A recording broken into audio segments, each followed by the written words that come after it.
The kitchen felt warmer than usual that evening, not just from the oven or the soft glow of the lights, but from something heavier in the air. Something unspoken. Something charged. Roasted garlic, herbs, and whatever dessert my husband was overly proud of filled the air with a cozy, homely scent. I leaned against the counter, swirling the wine in my glass, pretending everything was normal. But my eyes kept drifting to him. My husband stood on the opposite side of the island, laughing at every joke she cracked, a little too loudly, a little too eagerly. He had always been the polite one, attentive in that predictable, dependable way you could set your watch by. Sweet. Caring. But also trapped in a routine he didn't seem to notice anymore. We loved each other. But the love had settled. Heavy, familiar, muted. And then they arrived. Not just her, him. Her partner stepped into our home like he owned the space. Tall, composed, carrying a presence that filled the doorway before he even spoke. He had that quiet confidence that didn't ask for attention. It drew it naturally. He brushed past me on his way in, his arm grazing mine. Not enough to be rude. Not enough to be innocent. He didn't apologize. Instead, he glanced down at me with a slow, knowing smile, the kind that felt like a secret, even though he hadn't said a word. And I smiled back. Not because I meant to. Not because I should have. But because something inside me stirred, something I wasn't prepared to face. Our partners kept laughing, lost in their own world while he moved closer to me. Not obviously, not aggressively, but noticeably. His hand rested on the marble beside mine, fingers tapping to some silent rhythm. Then the tapping stopped. One of his fingers curled under mine, subtle, deliberate, unmistakable. I should have moved. A wife should move. A good person should move. But I didn't. His voice was so low only I could hear it. You look good tonight. I swallowed. You too. Too quick. Too real. His thumb brushed the side of my hand. Simple, soft, devastatingly intentional. And the worst part?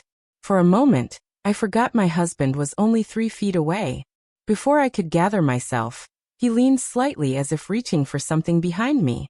His shoulder grazed my back, a whisper of contact, but enough to make my breath hitch. Then he murmured, "Pantry's open."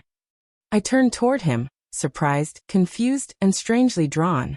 My wedding ring caught the kitchen light, sparkling like a reminder. A warning. A promise. But I followed him anyway. Not because I said yes. Not because he asked. But because a part of me had been waiting for something. Anything. To wake me from the numbness I didn't want to admit I felt. And that choice changed everything. Not just because of what happened in that small, dim pantry. But because of what my husband was doing, at that very moment, in the bedroom with her. The pantry door clicked shut behind us. Soft. Final. The space was small, almost claustrophobic, but the moment he closed the door, it felt like the entire world shrunk to just the two of us. He didn't touch me. Not at first.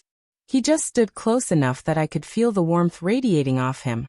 Close enough that his breath stirred the hair near my temple.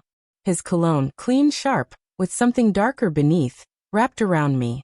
His hand rose slowly, deliberately, brushing a loose strand behind my ear. The tips of his fingers lingered along my jawline, feather-light but electric. "You always look at me like you're about to start trouble," he murmured. I forced a breath. "And you talk like you want me to." His smile was crooked, teasing, but there was something else behind it. "Maybe I do." He pressed his forehead lightly against mine. Not a kiss. No, something more dangerous. A question disguised as closeness. A challenge disguised as patience. His fingers grazed the inside of my wrist, and the heat shot up my arm. I felt my pulse hammer beneath his touch. From the living room came a burst of laughter, her laughter. I froze. He tilted his head slightly. "Hear that?" I nodded. "She sounds occupied," he said. A bitter chuckle hidden beneath the softness of his voice. A knot twisted in my stomach. He felt it too, the shift, the imbalance, the suspicion. "You jealous?" I asked. He met my gaze dead on. "Only of what she's getting that I haven't." I didn't know if he meant attention. Or truth. Or me. His hand settled at my waist, warm, grounding, asking without asking. And my body answered before my mind could. "This is insane," I whispered. "No," he said softly. This is overdue. Then quietly, you think they know? His question cut through the moment like ice. Because suddenly I realized something. This wasn't accidental. This wasn't random. We all felt the tension. We were all pretending not to see the cracks. He leaned closer. You ever think they've done this before? Been alone too long? Laughed a little too hard? I didn't answer. Because I had thought it.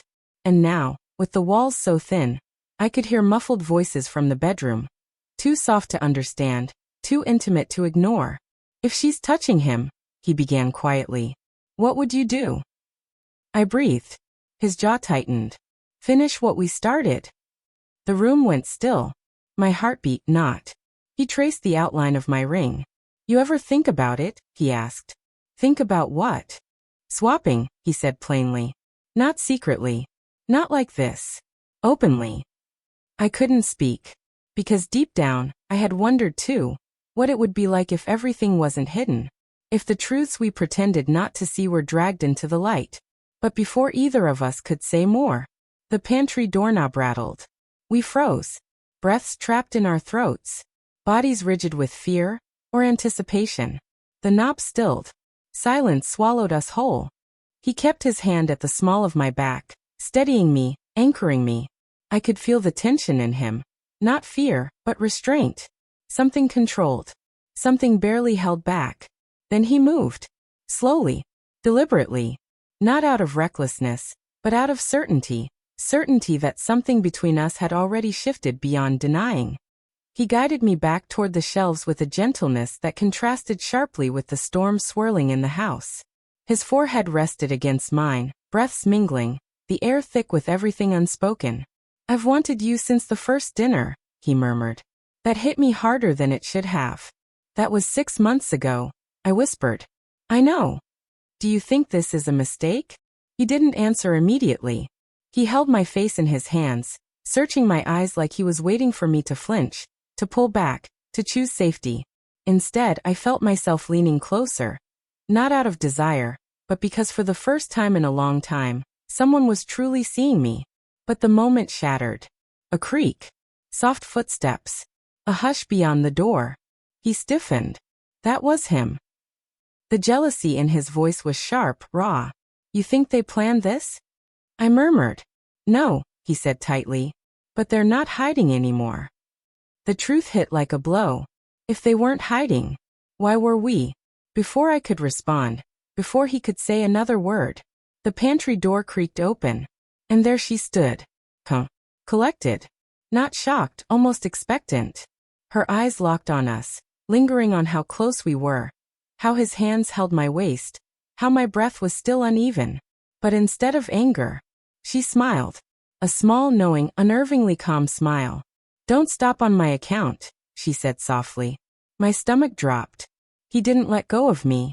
She stepped inside, closing the door behind her with a quiet click. I knew something was building, she said gently. I just didn't think I'd enjoy watching it this much. The pantry felt even smaller now. 3 people squeezed into a space meant for jars and spices, but suddenly holding secrets bigger than the walls could bear. She stepped closer, her eyes calm but dangerously sharp, the kind of sharp that said she'd known far more than she ever admitted. Her hands brushed against the stacks of cereal boxes as she leaned back casually, like she wasn't standing inches from a storm. I'm not here to fight, she said softly. Her voice carried none of the trembling mine would have had if the situation were reversed. No anger. No sok. Only certainty, and something unreadable beneath it. He finally let his hands fall from my waist, but he didn't step away. He stayed right beside me, jaw tight, shoulders squared, ready to shield me if something went wrong. Or maybe ready to face whatever truth was about to come out. She crossed her arms. I knew something was going on between you two. Honestly, it wasn't subtle. My face flushed with heat. We didn't. You did enough, she cut in, not unkindly but firmly. But that's not why I'm here. A beat. Her eyes drifted from me to him. I need to tell you something, she said quietly. His brows lifted. About what? About your husband, she said, looking directly at me. My stomach twisted. What about him? She exhaled slowly, as if bracing herself. You think I was with him tonight because I wanted to be? The floor seemed to tilt beneath me. He stiffened beside me. What are you saying? Her voice broke just slightly, the first crack in her composure. He kissed me, she said, before I ever kissed him. Silence. Heavy, suffocating, accusing. I felt the air drain from the room. My heartbeat thudded in my ears, each pulse echoing the betrayal I didn't want to accept. He what? I whispered. She nodded. I didn't plan anything tonight. I came here for dinner. Normal dinner. And then in the hallway, when I went to wash my hands, he followed me. She swallowed hard. He said he felt ignored. That he needed to feel wanted again.